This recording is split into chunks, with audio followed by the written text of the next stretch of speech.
8 बजने को है, 8 की फाइट का वक्त हो चुका है। नमस्कार, मैं रविंद्र सिंह आपके साथ। आज का मुद्दा 8 की फाइट का, इंडिया में घमासान, कौन संभालेगा कमान? क्या मोदी सरकार के खिलाफ विपक्ष का सबसे बड़ा चेहरा अब राहुल गांधी नहीं ममता बनर्जी होंगी? सवाल है। इस सवाल की वजह है इंडिया गठबंधन के अंदर राहुल गांधी को लेकर जारी खटपट। ममता बनर्जी और उनकी पार्टी ने राहुल गांधी के खिलाफ खुल्लम खुल्ला मोर्चा खोल दिया है। दावा यही है कि अब इंडिया गठबंधन का कप्तान बदलने का वक्त आ चुका है। राहुल गांधी की कैप्टनसी में इंडिया गठबंधन के लिए टीम मोदी को हराना असंभव होगा। टीएमसी की मांग है कि ममता बनर्जी को इंडिया गठबंधन का कैप्टन बनाया जाए। ममता बनर्जी की दावेदारी के बाद इंडिया गठबंधन पूरी तरह बटा हुआ नजर आ रहा है। इंडिया गठबंधन के ज्यादातर खिलाड़ी यानी सहयोगी दल कैप्टन बदलने के पक्ष में खड़े नजर आ रहे हैं। लोकसभा में टीम इंडिया गठबंधन का स्कोर है 235, यानी 235 सांसद 543 में से, जबकि टीम एनडीए का स्कोर कार्ड है 293। एनडीए के कप्तान है नरेंद्र मोदी, लेकिन विपक्षी टीम की कैप्टनसी को लेकर नई जंग छिड़ गई है। इसी पर चर्चा आइए करते हैं। पहले एक रिपोर्ट दिखाते हैं।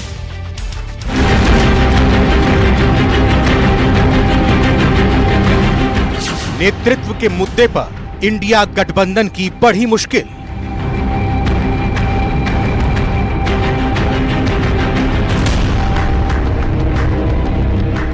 महाराष्ट्र और हरियाणा की हार के बाद कांग्रेस के खिलाफ उठी आवाजें।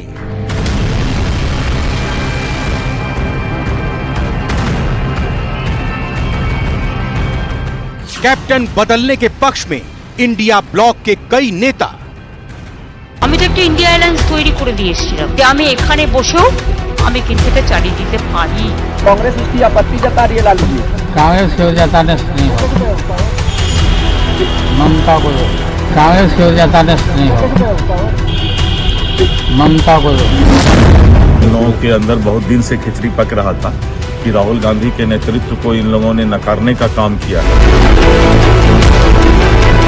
दीदी को ले आना चाहिए। कांग्रेस उनको जो ईगो है, ईगो को हटाना चाहिए। ममता बनर्जी को इंडिया गठबंधन की कमान देने की मांग।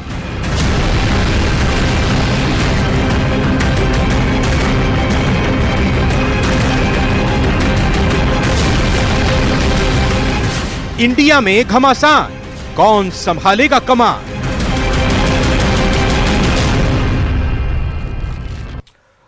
हमारे साथ मेहमान जुड़ चुके हैं, एक एक करके सभी का जल्दी से परिचय करा देते हैं। शैलेंद्र गुर्जर जी बीजेपी से हैं, स्वागत। शैलेंद्र जी। पंकज शर्मा जी कांग्रेस से हैं, पंकज जी स्वागत। सबसे पहला सवाल आप ही से होगा। डॉक्टर राकेश गोयल साहब, राजनीतिक विश्लेषक, आपका स्वागत है। डॉक्टर राकेश जी। आशुतोष रावत जी, वरिष्ठ पत्रकार, सर बहुत बहुत स्वागत। तो जैसा कहा, पहला सवाल पंकज शर्मा जी आपसे करते हैं। आखिर क्या कारण है कि इंडिया गठबंधन के सहयोगी कांग्रेस के अंदर राहुल गांधी तो छोड़िए, प्रियंका गांधी छोड़िए, मल्लिकार्जुन खड़गे छोड़िए, सोनिया गांधी छोड़िए, किसी भी नेता को इस लायक नहीं मान रहे कि इंडिया गठबंधन का वो नेतृत्व करें? एक तरफ राहुल गांधी कांग्रेस को बीजेपी लोकसभा में घेर रही है, संसद में घेर रही है, और दूसरी तरफ विपक्ष या यूं कहीं विपक्ष जिसमें आप हैं, आपके सहयोगी हैं, इंडिया गठबंधन है, वो भी आपको नहीं बख्श रहे हैं। आप तो दूसरे नंबर की पार्टी है भाई साहब सदन में, फिर भी आपका नेता नहीं मान रहे।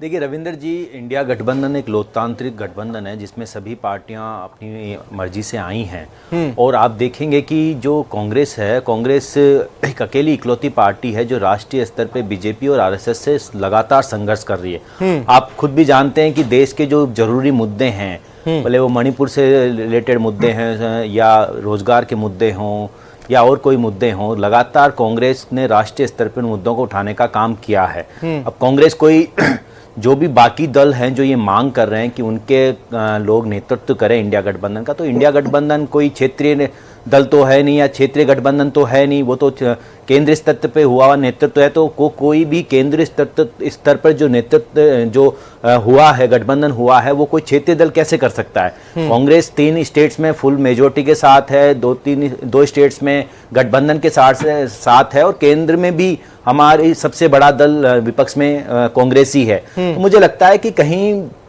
ना कहीं तो ये जो कांग्रेस जब खूबियां बता रही हैं, ये आपके साथियों को क्यों नहीं समझ में आ रही हैं, या क्यों समझना नहीं चाह रहे? देखिए रविंद्र जी, मैंने कहा ना कि कांग्रेस तो का जो इंडिया गठबंधन जो है वो एक लोकतांत्रिक नहीं तो गठबंधन है। लोकतांत्रिक उसमें है सभी तो को ये डेरेक अपने- ओब्रायन का आपने बयान सुना कि भाई ईगो हटा देना चाहिए कांग्रेस को और सोचना चाहिए कोई ममता बनर्जी को बना दे। देखिए, भाई नहीं, मेरी बात- लालू प्रसाद यादव खुद बोल रहे हैं, उधर महाराष्ट्र देखिए में रविंद्र- उद्धव ठाकरे और शरद पवार बोल रहे हैं, इधर राम गोपाल यादव बोल रहे हैं, इधर साउथ में भी नहीं, बोला देखिए, जा रहा है। रविंद्र जी, किसी तरीके का कोई ईगो नहीं है। देखिए सबसे बड़ी बात है कि कैलकुलेशन आप भी समझते हैं कि जो दल है अगर वो सबसे ज्यादा मेजोरिटी के साथ है विपक्ष में तो नेतृत्व वही करेगा। ये संभावित नेतृत्व कौन करेगा? जो लीड कर रहा है वही करेगा ना। हम एक मेरी बात सुनिए, मेरी बात सुनिए, एक मिनट सुनिए ना आप अपनी कंटिन्यू करिए। एक मिनट, अब आपने जब मेरे नहीं चाहता इस सवाल को छोड़ना, 2019 में कौन था जब एनडीए की सरकार बनी? कांग्रेस का अध्यक्ष कौन था?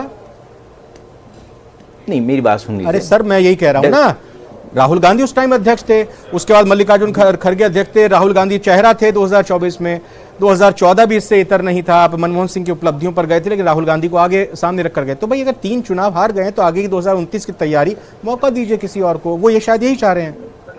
नहीं, मैं आपको पूरी बात कह देता हूं। देखिए रविंद्र जी, ये बार बार हम लोग कह रहे हैं कि पहली बात, अगर किसी को भी कोई राय देनी है, कोई बात करनी है तो डेफिनेटली उन्होंने अपनी राय लोगों ने रखी है जो भी हमारे गठबंधन के हिस्से में हैं, भले आरजेडी हो, टीएमसी हो या कोई और पार्टी हो। लेकिन जब भी आगे इंडिया गठबंधन की जो मीटिंग है वो आहूत होगी, वो अपनी बात को उस मीटिंग में रखें और जो भी सर्वसम्मति से डिसाइड होगा वो तो सबके सामने होगा। लेकिन कांग्रेस के प्रतिनिधि के तौर पे मैं ये कह सकता हूं कि कांग्रेस क्यों प्रतिनिधित्व करे इस गठबंधन का, इसके लिए मैं आपको कारण बता रहा हूं। कारण ये है कि 3 से ज्यादा राज्यों में हमारी सरकार है, 2 राज्यों में हमारी गठबंधन की सरकार है, दो राज्यों में गठबंधन की सरकार है। और क्योंकि हमारी पार्टी मैं इसका जवाब चाह रहा हूं, हमारी पार्टी एक अकेली पार्टी है जो राष्ट्रीय स्तर पे है। दलों की तरफ से ये बात फिर क्यों कही जा रही है और ये पब्लिकली क्यों कही जा रही है? नहीं, देखिए क्यों कही जा रही है इसका जवाब तो शायद अगर आज आप किसी भी टीएमसी के प्रतिनिधि को या एसपी के समाजवादी पार्टी के प्रतिनिधि को जोड़ते हैं, वो शायद बेटर तरीके से आप ऐसा क्यों कह रहे हैं खुलकर? बेटर आपने ममता बनर्जी से पूछा कि ये आपने सार्वजनिक पब्लिक मंच पर क्यों कहा इंटरव्यू के दौरान? देखिए रविंद्र जी, बहुत जल्दी हम मीटिंग आहूत करेंगे इंडिया गठबंधन की और वहां सब लोगों से बातचीत होगी। हम तो सब लोगों के मंतव्य को सुनते हैं और सबकी बात, जो लोग एक कंक्रीट सॉल्यूशन पे पहुंचते हैं उस मंतव्य को सबके सामने रखते हैं। यहां किसी और पार्टी की तरह या एनडीए गठबंधन की तरह हिटलरशाही नहीं चलती है कि हमने कह दिया बाकी लोग सुनेंगे, अदरवाइज तो हम ईडी सीबीआई पीछे लगा देंगे। ऐसा नहीं होता है इंडिया गठबंधन में। हम सब लोगों की बात सुनेंगे, सभी दलों की बात सुनेंगे। लेकिन फिर मैं आपको दोहरा दूंगा, बात सुनेंगे और ये भी सहमति बन सकती है कि अगर सभी दलों की मांग होगी, सभी दलों की अगर मांग होगी कि कांग्रेस से कोई नेता ना हो, बाकी सभी दल क्षेत्रीय दल है, मुझे लगता है क्षेत्रीय दल कार्य होंगी, वो भी स्वीकार करेंगे। अगर सभी दलों की बात होती है तो ये भी स्वीकार्य होगी। अभी मीटिंग होने रविंद्र जी, मीटिंग होने दीजिए, हम अपने कारण बताएंगे, वो अपने कारण बताएंगे, उसके बाद में जो कॉन्फ्लिक्ट सॉल्यूशन निकलेगा उस पर बात होगी। गठबंधन में लोकतंत्र है, वो सब मिलजुल कर बात करते हैं, खुलकर एक दूसरे की आलोचना भी करते हैं, सवाल भी उठाते हैं। अब पंकज जी कह रहे हैं मीटिंग करेंगे, इसमें देखेंगे क्या होगा। और उन्होंने बता दिया कि कांग्रेस की 3 राज्यों में अपने दम पर सरकार है, बाकी राज्यों में और सहयोगियों के साथ उनकी सरकार है।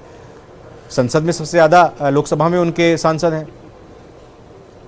देखिए इंडिया अलायंस जब बना था रविंद्र जी, देखिए इंडिया अलायंस जब बना था तब आपने देखा होगा एक स्वार्थी लोगों का एक सत्ता प्राप्ति के लिए एक ठगों का गठबंधन बना था। तब से ही भारतीय जनता पार्टी कहते आ रही है कि जिस मूल उद्देश्य को लेकर इंडी गठबंधन चला था और जिसके शिल्पकार, रचनाकार जो नीतीश कुमार जी थे, जब उनको समझ में आया कि आगे नहीं चल सकता, उन्होंने स्वयं को इससे अलग कर लिया। और आप देखिए धीरे धीरे जो लीडरशिप है राहुल गांधी जी की, उसको नकार दिया गया है। ये बोल रहे हैं कि ममता बनर्जी ने कहा, सार्वजनिक कहा, ममता बनर्जी ने तो खुल के कहा है राहुल गांधी जी के लिए वो तो एक प्रवासी पक्षी हैं, उनकी ना राजनीतिक पहचान है, ना अस्मिता है, ना वो देश को चला सकते हैं। आपने देखा होगा राहुल गांधी 2004 में जब लोकसभा के सांसद चुने गए, उसके बाद से वो सड़कों पर ही घूम रहे हैं, भारत की जनता को समझने की कोशिश कर रहे हैं, यहां के मुद्दों को समझने की कोशिश कर रहे हैं, भावनाओं को समझने की कोशिश कर रहे हैं। लेकिन 20 साल में वो नहीं समझ पाए और इनके नेतृत्व में जब से वो उपाध्यक्ष और अध्यक्ष बने कांग्रेस पार्टी और यूपीए गठबंधन या इंडी गठबंधन के, तब आप देखिए 89 चुनाव वो हार चुके हैं उनके नेतृत्व में। तो अब वो जो कह रहे हैं तो वो साफ नजर आ रहा है, भारतीय जनता पार्टी तो कह रही थी ये तो भानुमति का पिटारा है जो अलग अलग बीजेपी के लिए अच्छा है ना। अगर आप अपने तरीके से कमजोरी बता रहे हैं राहुल गांधी की, तो बीजेपी के लिए अच्छा है, एनडीए गठबंधन के लिए अच्छा है कि राहुल गांधी ही रहे। अगर ममता बनर्जी आएंगी तो फिर आप भी मतलब समझ रहे हैं कि वो फाइट दे सकती हैं, चुनौती दे सकती हैं, टक्कर दे सकती हैं। नहीं रविंदर जी, भारतीय जनता पार्टी का हमेशा से पक्ष रहा है कि विपक्ष मजबूत होना चाहिए, जनता के मुद्दों को उठाना चाहिए। बताइए ना, ये कह रहे थे कि हम मुद्दों को उठाते ना, इन्होंने अभी लोकसभा चल रही है, संसद का सत्र चल रहा है, ना बेरोजगारी का मुद्दा उठाया, ना इन्होंने महंगाई का मुद्दा उठाया, ना इन्होंने बांग्लादेश का मुद्दा उठाया, सिर्फ एक रटी रटाई अडानी अडानी अडानी। अच्छा, जब से 10 साल से चिल्लाते आ रहे हैं, चाहिए थे आपको, मतलब बिल्कुल विपक्ष को अपनी भूमिका निभानी चाहिए थी, सकारात्मक भूमिका निभानी चाहिए थी। करोड़ों रुपया पार्लियामेंट सेशन में खर्च होता है, आपको जनता के मुद्दों की आवाज उठानी चाहिए। लेकिन राहुल जी क्या करते हैं, हमेशा मुद्दों से भाग जाते हैं। संसद के बाहर कभी काली पट्टी, कभी मुंह पे टेप लगा लेते हैं, कभी पट्टियां ले लेते हैं, कभी गांधी के चरणों में बैठ जाते हैं। सिर्फ नौटंकी किए, इसीलिए इनके इंडी गठबंधन में धीरे धीरे सारे लोग इनसे दूर होते जा रहे हैं, क्योंकि इनमें ना तो नेतृत्व की क्षमता है। राहुल गांधी पूरी तरह से फेल हो चुके हैं। देश के मुद्दे आपने संसद में नहीं उठाए, राहुल गांधी काली पट्टी बांधकर बाहर जय पर जी कर रहे हैं। देखिए रविंद्र जी, ये दुर्भाग्य है हमारे देश के लोकतांत्रिक संस्थाओं का कि जिस तरीके से आज हम लोग सब देख सकते हैं कि किस तरीके से लगातार कांग्रेस पार्टी रूल 267 के तहत लगातार मणिपुर की बात हो, महंगाई की बात हो, बेरोजगारी की बात हो, बांग्लादेश की बात हो, राहुल गांधी डिस्टर्ब नहीं किया, आपको डिस्टर्ब नहीं किया, मैं सही बता रहा हूं। आपने अगर मणिपुर पे चर्चा करी, बोलने दीजिए, आप वहां से रविंद्र जी होगी। शैलेंद्र जी बोलने के बाद जवाब दे दीजिए। बोलिए पंकज जी। देखिए रविंद्र जी, मैं फिर से अपनी बात को दोहरा देता हूं, इन्होंने मुझे बीच में डिस्टर्ब कर दिया कि रूल 267 के तहत हम लोगों ने लगातार संसद में मांग की है कि हम लोग अडानी पे जो मुद्दा है, जो कि भ्रष्टाचार का बड़ा मुद्दा है, उस पर डिस्कशन करना चाहते हैं, बांग्लादेश पर डिस्कशन करना चाहते हैं, मणिपुर जो 2 साल से जल रहा है और प्रधानमंत्री जी मौन है, उस पर डिस्कस करना चाहते हैं, महंगाई पर डिस्कस करना चाहते हैं, जो बेरोजगारी दर लगातार बढ़ रही है, जो हमारी आर्थिक स्थिति इस समय डावाडोल है, उस पर हम लोग डिस्कस करना चाहते हैं। लेकिन ये सरकार किसी ना किसी रूप में बार बार सोरोस पर डिस्कशन आप करेंगे। सबको पता है, आप सब पे कर लीजिए ना, हमने तो आज इस पे भी डिस्कस किया, हमने तो प्रेस कॉन्फ्रेंस की है, सब पे डिस्कस कर लीजिए। इनकी कलई खुल जाएगी अगर ये डिस्कस कर लेंगे तो, क्योंकि लोकसभा सिर्फ 15 घंटे चली है, राज्यसभा सिर्फ 21 घंटे चली है। जवाब दीजिए, फिर मैं आज हम लोग अविश्वास प्रस्ताव भी लाने वाले हैं, चर्चा करना चाह रहे हैं, प्रस्ताव भी लाने वाले हैं, क्योंकि राज्यसभा सभापति भी दुर्व्यवहार करते हैं, एक तरफा बात करते हैं, हमारे नेताओं को बोलने नहीं देते हैं। और अगर बीजेपी वाले नेता अगर अवल जुलूल झूठे आरोप लगाते हैं तो उनको बोलने देते हैं, उनसे कोई एविडेंस नहीं मांगते। और हमारे नेता जब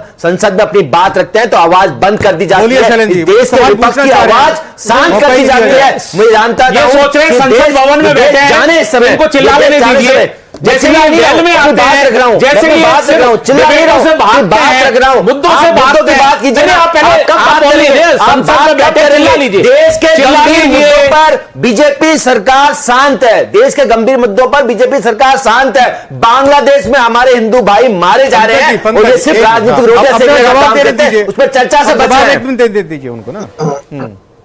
देखिए, जब मणिपुर की चर्चा हो रही थी, माननीय केंद्रीय गृह मंत्री अमित शाह जी ने पूरे डेटाज रखे, तब कौन भाग के चला गया था? राहुल गांधी संसद छोड़ के चले गए थे। ये सिर्फ बाहर नौटंकी करते हैं, तभी इंडिया अलायंस में आप देखिए इनको राजनीतिक नेता नहीं माना जा रहा है। उन्होंने कहा इनकी कोई राजनीतिक पहचान नहीं है, इन्होंने चुनाव हारे ही आ रहे हैं और कोई मुद्दा रेज नहीं कर पाए। और रही बात, आप बता रहे कि राहुल गांधी जी और इंडी गठबंधन जो है बहुत अच्छा काम कर रहा है, तो बताइए ना कौन भाग रहा है? आज भी आप सिर्फ अडानी अडानी कह रहे हो और बाहर विदेश में जाकर आप भारत के खिलाफ बात करते हो, संविधान को गलत बताते हो, लोकतंत्र की गालियां देते हो, नेताओं को गालियां देते हो। सॉरिस के साथ आपके क्या संबंध है? चाइना के एम्बेसडर के बाद क्या करते हो? इसकी अगुवाई देशद्रोही गतिविधियों में इन्वॉल्व रहते हैं। ने खुलकर 30 सेकंड आगे लेना चाहूंगा और वो छोड़ने 30 सेकंड आगे लेना चाहूंगा। अभी तक इंडिया गठबंधन का चेयरमैन नहीं बना है, ये कैसा गठबंधन है? और अब लोकसभा चुनाव की हार के बाद जो इंडिया गठबंधन के नेताओं की तरफ से आरोप प्रत्यारोप नहीं लगे, कांग्रेस को नहीं घेरा गया, राहुल गांधी की नेतृत्व क्षमता पर सवाल उठाया, महाराष्ट्र और हरियाणा के चुनाव की हार के बाद यह क्यों सुनाई दे रही है? क्या इसके पीछे वजह आप मान रहे हैं? देखिए रविंद्र जी, अगर हम 2023 में एक बार वापस चले चले तो जिस समय हमने देखा था कि ये इंडिया अलायंस बना था, उस समय नीतीश कुमार और ममता बनर्जी यही दो ब्रेन थे जिन्होंने इस अलायंस को खड़ा किया था। और इस अलायंस का एक ही टारगेट था, एक ही लक्ष्य को लेकर के यह गठबंधन बना था, और वह था भारतीय जनता पार्टी के विजय रथ को रोकना, जो उस समय लगभग असंभव लग रहा था। हालांकि जून 2024 में जो लोकसभा के चुनाव हुए उसमें यह इस अलायंस ने काफी हद तक नरेंद्र मोदी के रथ को रोका और एनडीए को 294 सीटों पर रोकने में एक कामयाबी भी हासिल की, जिसकी वजह से न संयोजक पद पर चर्चा हुई मुझे लगता है, और न ही कांग्रेस या इंडिया अलायंस का नेतृत्व कौन करेगा उस बात पर चर्चा हुई, क्योंकि सरकार को वो बदल जरूर नहीं पाए, अपनी सरकार नहीं बना पाए, लेकिन भारतीय जनता पार्टी को एक बड़ा डेंट पहुंचाया। लेकिन हरियाणा और महाराष्ट्र के चुनाव में जिस तरह से कांग्रेस ने निर्णय लिए और अपने आप को बड़े भाई के तौर पर इन तमाम क्षेत्रीय दलों के ऊपर अपने आप को माना और जिस तरह की रणनीति अपनाई, उससे इन क्षेत्रीय दलों के अंदर एक मुझे लगता है कि स्वाभाविक तौर पर एक असंतोष या कहें एक उस तरह की भावना है जिसको बहुत ज्यादा सेफ फील नहीं कर रहे हैं। और दूसरा राहुल गांधी का जिस तरह का स्ट्राइक रेट आ रहा है, जिस तरह से लगातार राहुल गांधी के नेतृत्व में कांग्रेस चुनाव हार रही है, तो मुझे लगता है लेकिन राहुल गांधी तो जनता के मुद्दे उठा रहे हैं सड़क पर उतरकर, बीच में संसद में भी और सड़क पर भी। जी बिल्कुल, लेकिन शायद देखिए राजनीति में मुद्दे उठाना और आप कितना संघर्ष कर रहे हो उससे ज्यादा मायने रखता है कि आप कितनी सीटें जीत रहे हो, कितने चुनाव जीत रहे हो। तो कांग्रेस हार रही है, ऐसे में इंडिया अलायंस के मुझे लगता है कुछ दल जो बहुत राजनीतिक महत्वाकांक्षा रखते हैं, चाहे उसमें ममता बनर्जी हो, चाहे अखिलेश यादव हो, चाहे डीएमके हो, जिनके तीनों के स्ट्राइक रेट भी काफी अच्छे रहे हैं अपने अपने स्टेट्स में, तो ऐसे में इन दलों को लग रहा है कि अगर कांग्रेस के साथ वो रहे तो शायद एक बार फिर से उनको राज्यों के विधानसभा चुनाव में उसका खामियाजा भुगतना पड़ सकता है। मुझे लगता है कि इसलिए है तमाम राजनीतिक दल इस गठबंधन से बाहर आने का शायद रास्ता तलाश करने लगे हैं। हो सकता है कि 2029 के चुनाव में हम राकेश गोयल जी, 2029 अभी दूर है, चेयरमैन नहीं बना है, ममता बनर्जी कितनी स्वीकार्य होंगी? और आशुतोष जी ने कहा कि छटपटाहट हो रही है कि बस बहुत हो गया, अब जरा बाहर निकलते हैं, 2029 की लड़ाई लड़ेंगे, पहले अपने राज्य को तो संभाल लें। देखिए रविंद्र जी, कांग्रेस की सबसे बड़ी जो विडंबना है वो ये कि क्षेत्रीय दलों को हीन भावना से देखते हैं। जैसे भी कांग्रेस प्रवक्ता भी कह रहे थे बार बार वो क्षेत्रीय दल है, उनको अधिकार नहीं है। तो ऐसा जब आपने इंडिया गठबंधन बनाया तो क्या आपने उन क्षेत्रीय दलों को बताया था आपको कभी अधिकार नहीं होगा इसका नेतृत्व करने का? आज इनके अंदर सबसे बड़ी प्रॉब्लम ये है कि ये घमंड से चूर हो जाते हैं। और अभी क्योंकि इंडिया गठबंधन लगातार हार रहा है, चाहे हरियाणा महाराष्ट्र में कामयाबी नहीं मिली तो कहीं ना कहीं हार का ठीकरा फूटेगा, किसी न किसी को उसका क्रेडिट मिलेगा। और उसका जैसे राहुल गांधी ने जिस तरह की परफॉर्मेंस दी है उसका पूरा जो हार का जो ठीकरा है राहुल गांधी के मत्थे मर दिया गया है। और जिस तरह से असंतोष है, आज समाजवादी पार्टी का रुख अलग है, कांग्रेस के खिलाफ चल रहा है, राहुल गांधी के खिलाफ चल रहा है, ममता बनर्जी ने स्पष्ट बोल दिया है, रामगोपाल यादव जी। लेकिन मेरा सवाल सुनिएगा डॉक्टर राकेश, मैंने पहले पंकज जी से भी पूछा था, भाई मल्लिकार्जुन खड़गे जिस समाज से आते हैं, जो उनके पास तजुर्बा है, पहले भी बात उनको चेयरमैन बनाने की जा रही थी, वो क्यों नहीं? अब तो सांसद बन चुकी हैं प्रियंका गांधी, वो क्यों नहीं? या कोई और कांग्रेस का नेता क्यों नहीं? या इंडिया गठबंधन के नेताओं की तरफ से जो अलग अलग गठबंधन के दल के नेता हैं, लालू यादव तक अब ये कह रहे हैं कि ममता बनर्जी कर पाएंगी। जी रविंद्र जी, देखिए कांग्रेस जो है गांधी परिवार की छवि से बाहर नहीं निकलना चाहती, यही इनका फेलियर है। और राहुल गांधी जी ने जो 4000 किलोमीटर की अपनी यात्रा करी, जितना उन्होंने अपना कद को बढ़ाने की दिखाने की कोशिश की, वो कहीं ना कहीं उसकी सारी जो है गैस निकल चुकी है उस चीज की, और वापस वो उसी कद में आ चुके हैं। अब उनके अपने जो इंडी गठबंधन के दल है वो इनको नकार रहे हैं। और मैं आपको बता दूं रविंद्र जी, ज्यादातर भारत के लोग भी इंडी गठबंधन की फुल फॉर्म भूल चुके हैं, और शायद इनके प्रवक्ता भी इंडी गठबंधन के आज फुल फॉर्म नहीं, ऐसी बात नहीं, उनको पता होगा। क्यों पंकज जी, बता दीजिए उनको, सुना दीजिए इंडिया अलायंस की फुल फॉर्म बता दीजिए। देखिए डेफिनेटली मैं ये कहता हूं कि इंडिया गठबंधन की फुल फॉर्म तो मैं बता दूंगा, लेकिन सबसे बड़ी जो जरूरी बात है, नहीं, जो राकेश जी ने नहीं पूछ रहे हैं, अरे सुन लीजिए मेरी बात, रविंद्र जी सुनिए बात, बड़ी बात जो है ना, ये केवल फुल फॉर्म पूछ के जो बड़े जो गंभीर मुद्दे हैं ना, अभी बीजेपी के प्रवक्ता ने उसकी बात की।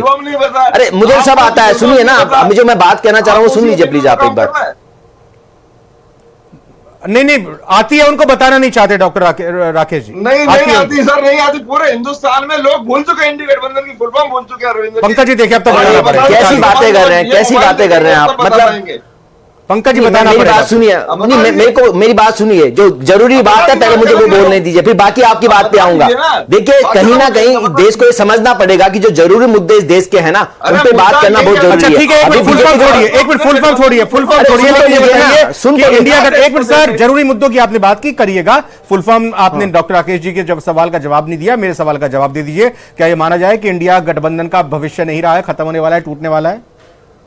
नहीं देखिए, मैं आपको फिर कहता हूं, मैं जो जरूरी मुद्दा, अभी मैं 2 सवालों के जवाब आपको देना चाहता हूं पहले, फिर मैं आपके सारे सवालों के जवाब दूंगा। जो बीजेपी के प्रवक्ता ने 2 बड़े झूठे इल्जाम लगाए, जॉर्ज सोरोस की बात की, मैं आपको पहले ये बता देना चाहता हूं कि जॉर्ज सोरोस जिनका नाम बार बार लेके बीजेपी राजनीति कर रही है, और आज संसद में भी झूठे आरोप प्रत्यारोप किए गए, जेपी नड्डा ने बड़े झूठे सवाल उठाए, तो मैं इनको बता देना चाहता हूं कि एस जयशंकर जो विदेश मंत्री है, उनके बेटे कहां से ग्रांट लेते हैं? सोरोस फाउंडेशन से ग्रांट लेते हैं। जो तमिलनाडु की राज्यपाल है, तमिलनाडु की राज्यपाल है, उनके भी वहां से संबंध रहे हैं। इंडिया गठबंधन की फुल फॉर्म, अरे सुन लीजिए, अरे सर हमने पूरे आधे घंटे की डिबेट की है जॉर्ज सोरोस पे। मुझे अपनी बात तो कंप्लीट करने दीजिए रविंद्र जी, मुझे अपनी बात तो कंप्लीट करने दीजिए। बात कंप्लीट कर दी, हमारे सवाल का जवाब जो गंभीर मुद्दा है उस पर मुझे अपनी पूरी बात को रखने दीजिए। जो अरे सर टाइम खत्म हो जाएगा, हमारे सवाल का जवाब सुन लीजिए, आपकी बात रखते रखते। नहीं मैं जो मुझे बोलना है पहले वो तो बोल दूं। रविंद्र जी जो अटल बिहारी वाजपेयी जी प्रधानमंत्री थे, नहीं सुन लीजिए ना, सुन लीजिए, बोलिए। यहां कोई मैं टेस्ट थोड़ी दे रहा हूं। नहीं बोलिए, नहीं सुनिए ना, तो मेरी बात तो रखने दीजिए। जो मुद्दे उठाए बीजेपी के प्रवक्ता ने, उनको मुद्दों को जवाब देने दीजिए, अदरवाइज मेरी बात अधूरी रह जाएगी। सोरोस की लगातार बात करें, सोरोस के नाम पे झूठे आडंबर रच रहे हैं, सोरोस के नाम पे झूठी राजनीति। ठीक है, सोरोस का जवाब सुना कहां सुना आपने? कहां सुना? आप मुझे बोलने नहीं दे रहे। आप किसान के मुद्दे की बात नहीं करने दे रहे, सोरोस के मुद्दे की बात नहीं करने दे रहे, जो लगातार संसद में हमारी आवाज दबाई जा रही है, उस पर बात नहीं कर रहे हैं। इंडिया गठबंधन का भविष्य देश के मुद्दों से बड़ा नहीं है। देश के मुद्दे बहुत जरूरी हैं। किसान का मुद्दा जरूरी है, बेरोजगारी का मुद्दा जरूरी है, अडानी का मुद्दा जरूरी है, मणिपुर का मुद्दा जरूरी है। अच्छी बात है, देश जरूरी है, देश के मुद्दे जरूरी है। इंडिया गठबंधन रहे ना रहे, राजनीति इंडिया गठबंधन के ये अपने फायदे के लिए, उसकी चेयर राहुल गांधी। पंकज जी प्लीज, अब पंकज जी प्लीज आपने बोली बात भाई, आपने लगातार बोल रहे हैं। शैलेंद्र जी देखिए बताइए, इंडिया गठबंधन के लिए ये जरूरी नहीं है कि कौन नेता हो उनका, उनके देश के मुद्दे जरूरी हैं, और आप भी चिंता मत कीजिए उसकी, देश के मुद्दों पर चर्चा कीजिए, करने नहीं दे रहे आप देखिए, जो आपने इनसे इंडिया अलायंस का फुल फॉर्म पूछा वो बता नहीं पाए, क्योंकि वो राहुल गांधी जी को भी शायद नहीं पता होगा। सुन लीजिए, क्या दोगे आप क्या दोगे टेस्ट? आप तो फेल हो चुके, राहुल गांधी जी तो पूरी नहीं हुआ।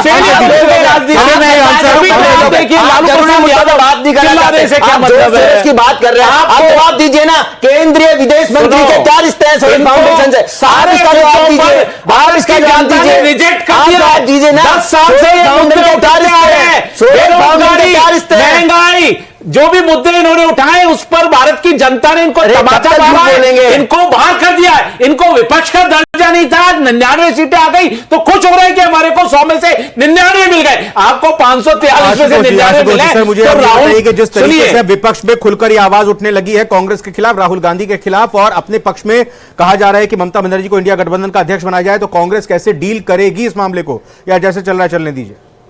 नहीं रविंद्र जी, मुझे नहीं लगता। मैं कह रहा हूं गूगल कर लीजिए, फुल फॉर्म पता लग जाएगा इंडिया का। अरे मैं मुझे करने की जरूरत नहीं है। इस पूरे मुद्दे पर प्रतिक्रिया नहीं दी गई है। कांग्रेस ने इन तमाम जो घटनाक्रम हुआ है उस पर आधिकारिक तौर पर कोई टिप्पणी नहीं की है। इसका मतलब है कि कांग्रेस शायद इस मामले को उसके हाल पर छोड़ना चाहती है, वॉच एंड वेट की पॉलिसी अपनाना चाहती है, और उनको लगता है कि कुछ दिनों के बाद में शायद गठबंधन के अंदर से ही आवाजें शांत हो जाएंगी और राहुल गांधी, विपक्ष अगर इस तरह से कमजोर होगा राकेश जी, सरकार एनडीए गठबंधन मजबूत होगा, तो भाई देश और लोकतंत्र कितना मजबूत या कमजोर होगा?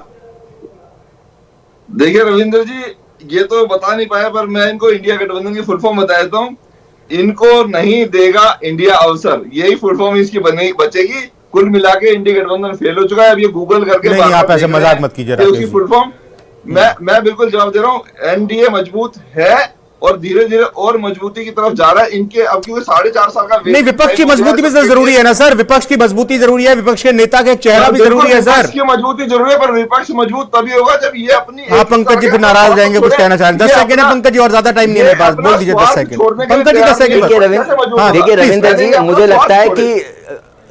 लगता है कि जो राजनीतिक विश्लेषक हैं यहाँ इनको गंभीरता थोड़ी दिखानी चाहिए। यहाँ हम फुल फॉर्म डिस्कस करने नहीं बैठे हैं। अच्छा शैलेंद्र जी बात भी बोल दीजिए 10 सेकंड। ठीक है, आपकी बात पहुंच गई राकेश जी। शैलेंद्र जी जल्दी से लगातार सिर्फ इंडिया अलायंस के मुद्दों को भारत की जनता ने रिजेक्ट कर दिया है। राहुल गांधी टोटल फेलियर हो गए हैं। बहुत बहुत शुक्रिया, बहुत बहुत धन्यवाद। विपक्ष बहुत जरूरी होता है और जिस तरीके की बात है, विपक्ष या कोई भी गठबंधन हो, कोई भी समूह में अगर उसमें किसी तरह की मांग उठती है, उसको विरोध स्वरूप भी माना जाए तो मिल बैठकर जल्द से जल्द उस पर हल निकालना चाहिए उसको, और आगे तक टालना नहीं चाहिए, क्योंकि मुसीबत और बढ़ती चली जाती है। इसी वजह से कांग्रेस को भी पूरे मामले को, इंडिया गठबंधन के नेताओं को भी इसको सीरियसली लेना चाहिए। आज की फाइट में इतना ही। सभी मेहमानों का धन्यवाद।